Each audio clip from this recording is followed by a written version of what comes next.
Hello everybody, my name is Tiffany and welcome to my channel.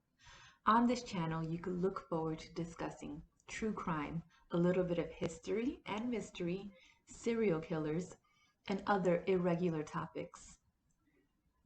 We'll dive into some dark psychology, but don't worry, we'll always find our way back together. If this sounds interesting to you, please subscribe to my channel and leave your opinions down below.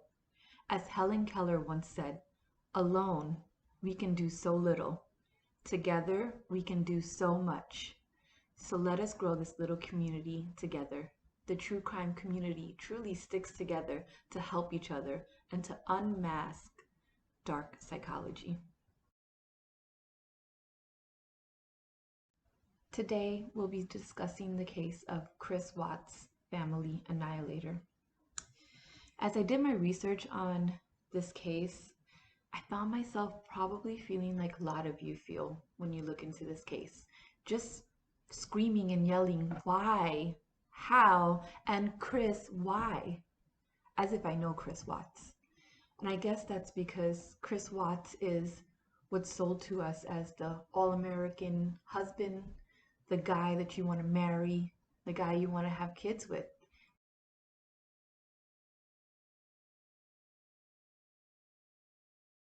He had a great job. He provided a beautiful home for his wife and his children.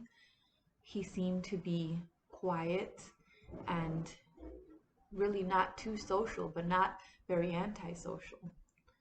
Just the kind of guy who did what he had to do, didn't get into squabbles with neighbors, was very responsible at work.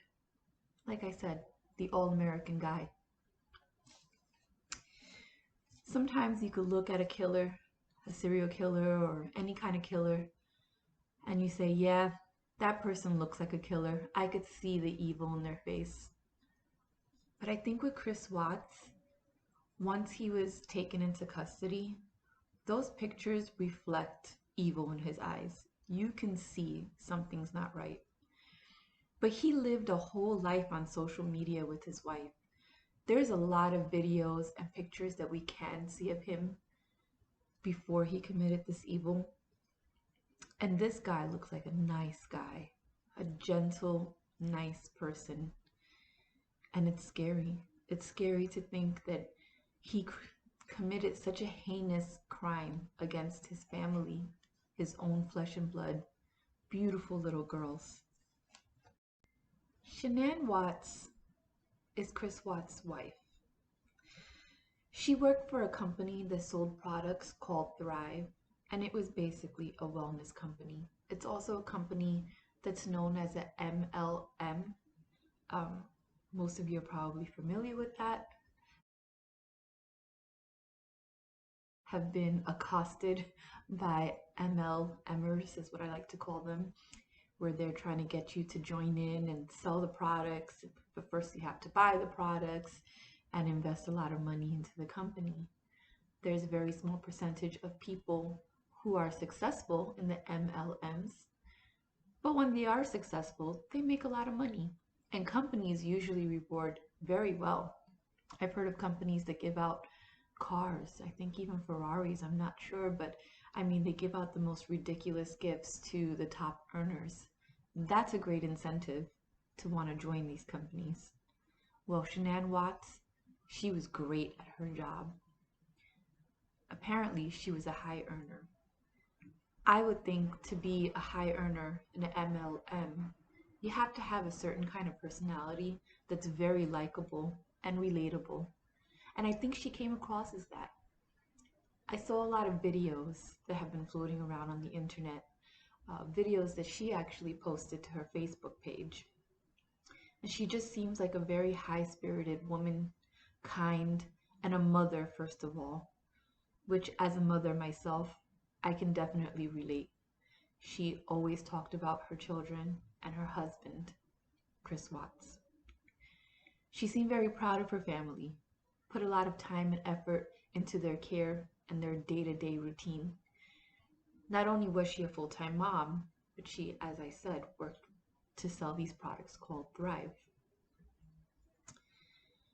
She was very well liked by her neighbors. She had a tight knit group of friends, and she enjoyed a wonderful and loving relationship with her mother, her father, and her brother. She was loved by a lot of people. Even her social media accounts were filled with love and praise. She had a big social media following. Her daughters were Celeste and Bella. Celeste had a nickname, Cece.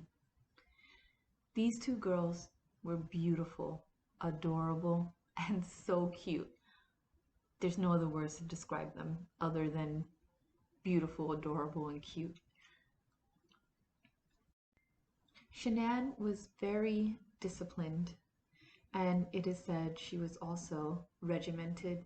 She had her two daughters on a very strict schedule, and she had herself on a strict schedule as well. I'm guessing that was to ensure successful days.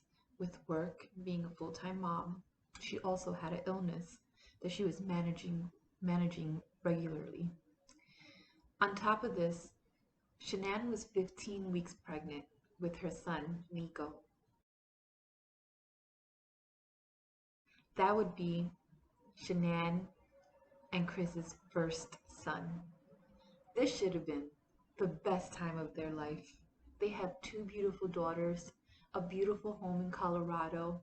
Chris was working a great job at Anadarko. She had a job where she was able to work while still being a full-time mom. And now, at their third pregnancy, they were having their beloved son, Nico. It's a dream come true for most people.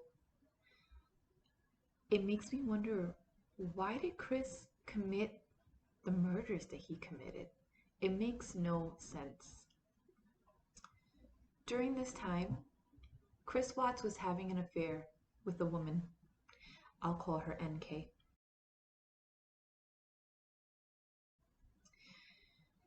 He met her on the job at Anadarko, and according to her, it started out pretty slow. They would talk randomly here and there. Then she caught a whiff of his interest and thought, this guy's a great guy. So the flirtation ramped up a little, but he was very forthcoming with her and told her he had two daughters and he was married. He did, however, say that he was going through a divorce. I think that's what most men who are trying to be somewhat honest when they're married say. Instead of just outright denying, oh no, I'm not married, I'm a single guy, they always say, I'm going through a divorce. As she pried and asked more questions, she found out they still live together. That's convenient. But he told her and reassured her that he slept in the basement. And she said he was always accessible to her in terms of being able to call her and text her. And if he had been committed and married, there's no way that his wife would not have noticed. But unfortunately, his wife, Shanann, she did notice. She knew something was wrong. There's proof of this because the police found lots of text messages that she sent to friends, just expressing her concern, expressing her desire to repair her marriage with Chris because he was clearly pulling away. The problem is, not only was Chris having an affair with NK, it later comes out, I'm sorry for the noise in the background, some motorcycle passing by. I live in New York City. I live on a bottom floor and it's just loud over here. As I was saying, Chris Watts was also bisexual, either bisexual or he was gay. And he was having sex with the male in exchange for money. Now, this relationship was a bit more complicated than that. As the male, who I will not name, discloses, you can find the full video on my page. He discloses that yes, Chris did pay for sex, did offer him money for sex. from time to time, but they also spoke outside of their sexual relationship. And they met up several times to talk without having sex. This is interesting to me because this does not sound like hiring an escort or a prostitute. This sounds like a man who's stuck, just stuck in his sexuality, and he's looking for someone to talk to. So on occasion, he pays the guy for sex, but the conversations are free. I've heard of this. It's called having a sugar baby. Anyways, those are the only two affairs that were disclosed to the public based off of what we can see from the detectives' footage of different interviews. But I'm sure that Chris was ramping it up, and there was a lot of affairs under his belt. What kind of psychology do we think Chris Watts has? What is Chris Watts' pathology? I'm going to read something to you. Forensic psychologist Carrie Danes said Chris Watts is not a psychopath. That's kind of difficult to swallow. Usually when you're going to say someone's a psychopath, it's someone who kills. There is a man that you could find online who says he is a diagnosed psychopath, but he is not violent. He lives with this diagnosis. He has a wife, and he basically makes a living off of discussing his diagnosis. He's quite successful. I'm not going to put out his name here, but you can Google him, and I'm sure you will find him. It's very interesting. It makes me think, if he is not violent, there must be other psychopaths that aren't violent as well. It is a very difficult diagnosis to be given. And it's interesting that Chris Watts does not have that diagnosis. But let me read you her quote. She says, and I quote, What I think is fascinating about this case and why it's so compelling to people is that this just looks like the family next door. And we want to believe that Chris Watts is an absolute out and out psychopath because it makes us feel more comfortable, but he's not. There is nothing in his history whatsoever that points to him being a psychopath. And you don't become a psychopath on 1 or 2 days out of the year. He is an emotionally inadequate man. Emotionally inadequate men are part of the society we live in. They are in our communities, and that is the thing that is truly unnerving about this case. He could be one of our neighbors. He was somebody's neighbor. And those neighbors were friendly with the Watts family. And if you think about it, every single serial killer, every single killer, family annihilator, was a neighbor to somebody. So yes, absolutely. He's the guy next door. He looks like it. So what do we know about Chris Watts' emotional state? I don't know if he's ever had a psychological evaluation, but it hasn't been released to the public as I couldn't find it online. But there's a lot of speculation. I have to say that I am not one who likes to speculate on people's mental health issues, but it is important to discuss mental health issues and see if maybe they correlate, particularly with his behavior since he committed such a heinous crime. So I have some notes here. I'll be looking down in case you're wondering why I'm looking down. So as I said before, as we read, psychopath doesn't seem to fit his pathology. Now, there are two diagnoses that have been thrown around by plenty of psychologists. That is psychopathy and narcissism. So I will list what I think are some of the characteristics of psychopathy and narcissism that really do match Chris Watts. And we can speculate that these two diagnoses fit with his personality. We'll start off with psychopathy. Pathological lying.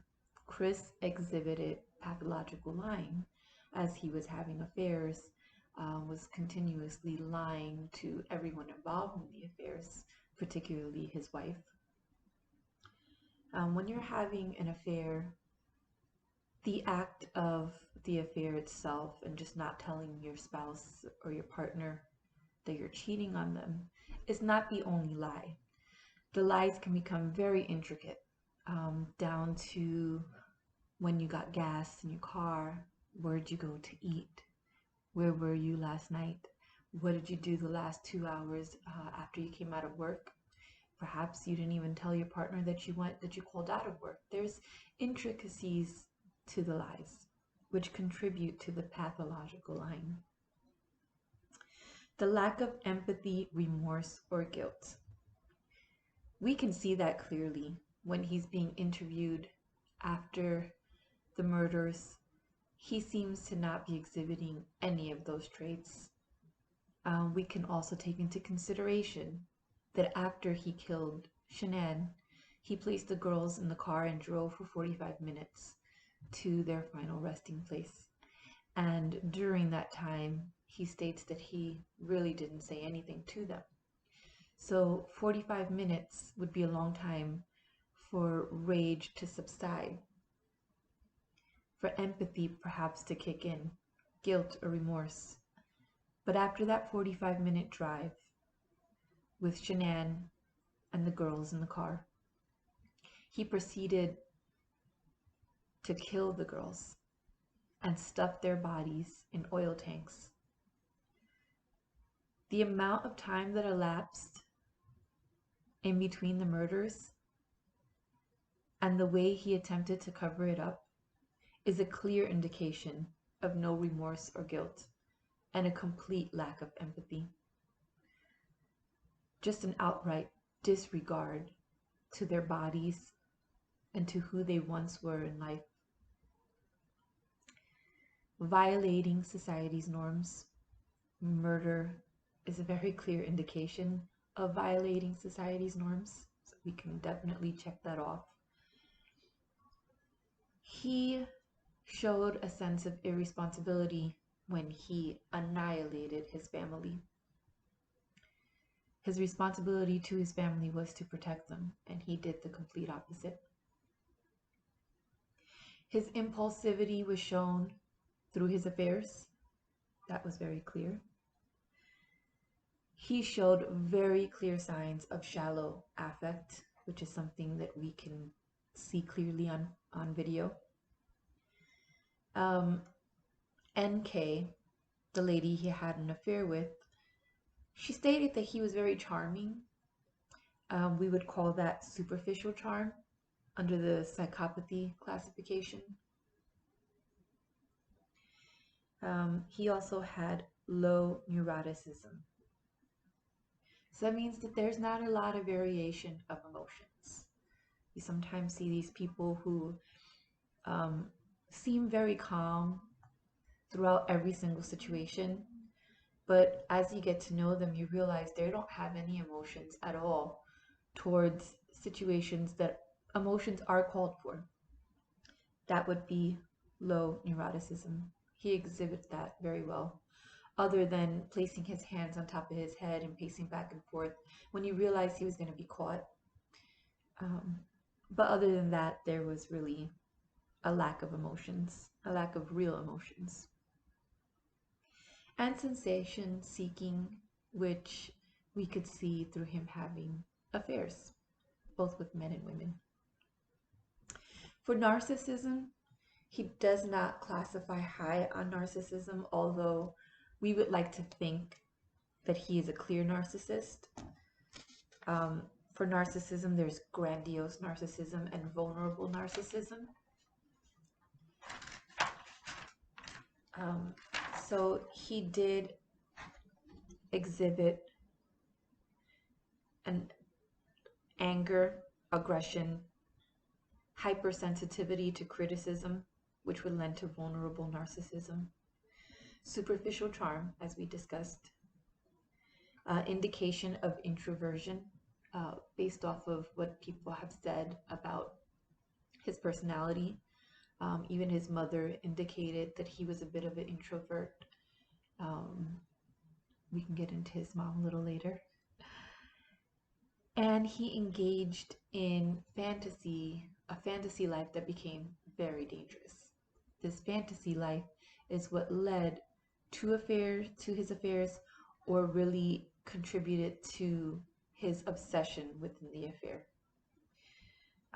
It looks like NK also engaged in fantasy life with him, and they both seemed to believe that he was just gonna, or they were just gonna run off into the sunset.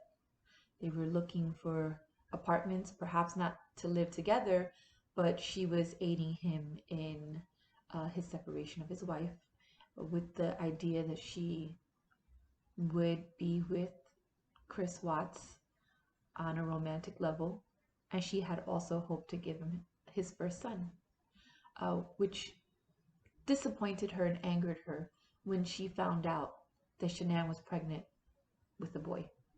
Her reaction was, I wanted to be the one to give you a boy. Just let that sit for a second. I believe all the factors that contributed to Chris Watts and the murders that day in August 2018 was rage, a bit of narcissism, with a strong indication of psychopathy. I think the mix of a fantasy life and the affair was a very dangerous combo, which led to the murders. I'd like to discuss his relationship with his parents, as it's only fitting to go back to everyone's childhood when discussing mental health issues.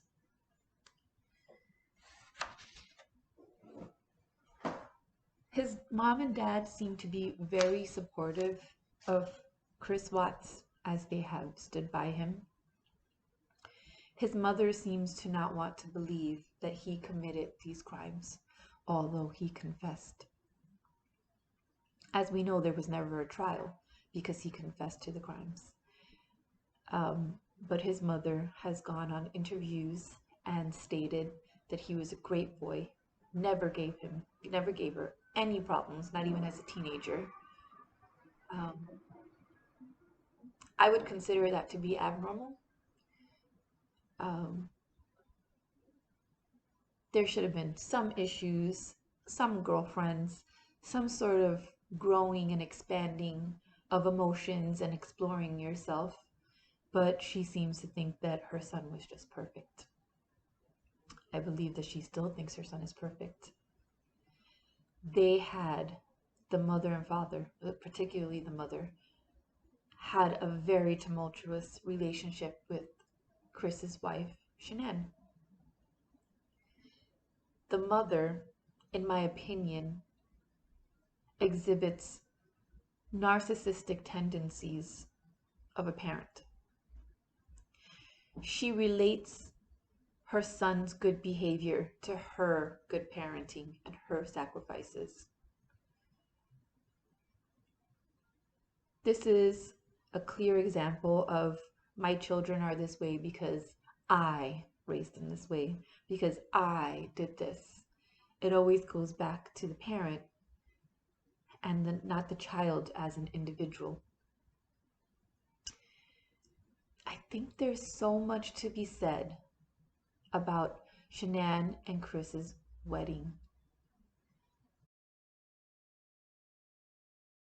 The reason why I say that is because Chris's parents did not go to their wedding. This stands out to me greatly. As supportive as they are to their son, On the greatest day of his life, they chose to withhold their support and not show up to the wedding because they did not like Shanann Watts. That's an incredible decision to make. I would say if there was a clear abuse, Shanann was beating on Chris Watts, or Shanann was a clear drug addict, and Chris was clearly about to throw away his life and get himself into a situation that could be so dangerous for him, I can see his parents saying, I cannot participate in this. But his parents chose not to go to his wedding, and they had a beautiful wedding. They chose not to go to his wedding because they did not like Shanann. They didn't like her personality. They just didn't like her. There is so much to unpack there. But with Chris never having the support of his parents, I don't think he was ever fully able to commit emotionally and mentally to this relationship.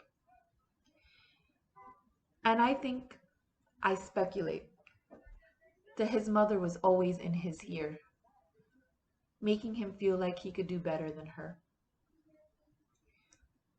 It's been said Shanann was not a woman who was submissive. She was a leader amongst women. She had a career with selling Thrive products. She was a leader amongst moms. I mean, she was an incredible mom.